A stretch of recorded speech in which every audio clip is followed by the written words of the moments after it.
Well, following social media backlash over their gender labeling toys, Target now removing all gender size from their stores.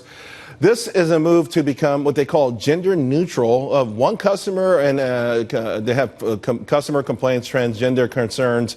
Jillian Melchior, National Review reporter, is back with me. I remember when this thing, the whole thing kind of broke. Someone snapped a photograph, and why should there be a girls' toy section and then a regular toy section? Yeah.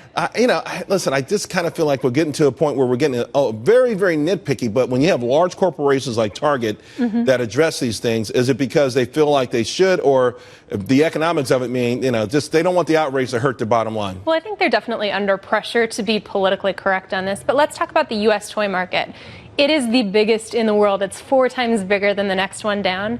So I think Target, by going gender neutral, while it might be a short-term win, it's a long-term loss. I mean, there's definitely demand for gender neutral toys. You've got the pogo stick, you've got Slinky, you've got, the slip and slide, all of those being gender neutral toys, some of the most popular ever.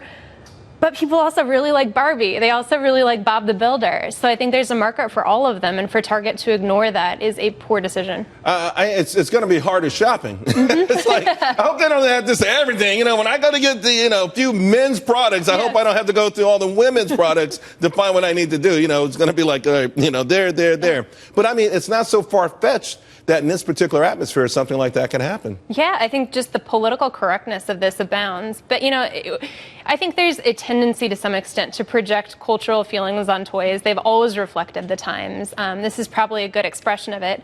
But we don't learn as much about gender from toys. I think, if anything, we learn entrepreneurship. We've got the guy who invented the Slinky, seeing a tension cord bop off, saying that's kind of cool, pouring his life savings into it. Instant success. I wish that's what we were getting out of the discussion about toys, rather than really petty gender stuff. By putting the Green Army men in the boys' toy section, are we limiting the potential of young girls to become CEOs? Absolutely not. I mean, I loved Barbie, but I also really loved my brother's Legos.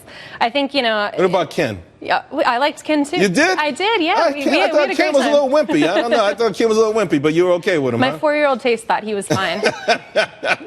So where are we going to go from here? You really have a great feel, what's going on, like grassroots level.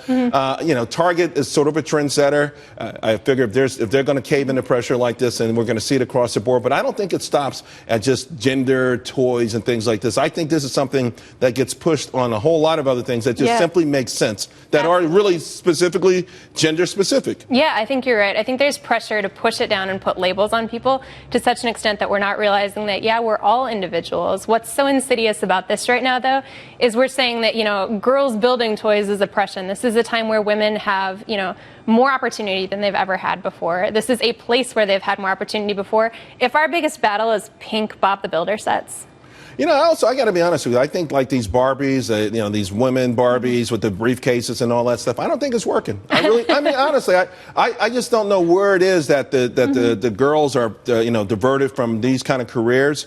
But I don't think it's the Barbie with the telescope and a briefcase and those kind of things that are going to get girls to say, hey, I want to be the next Bill Gates. No, I don't think so either. It's going to be the teachers and the parents, ultimately. You. Absolutely. Thanks a lot, Jillian. Thank you.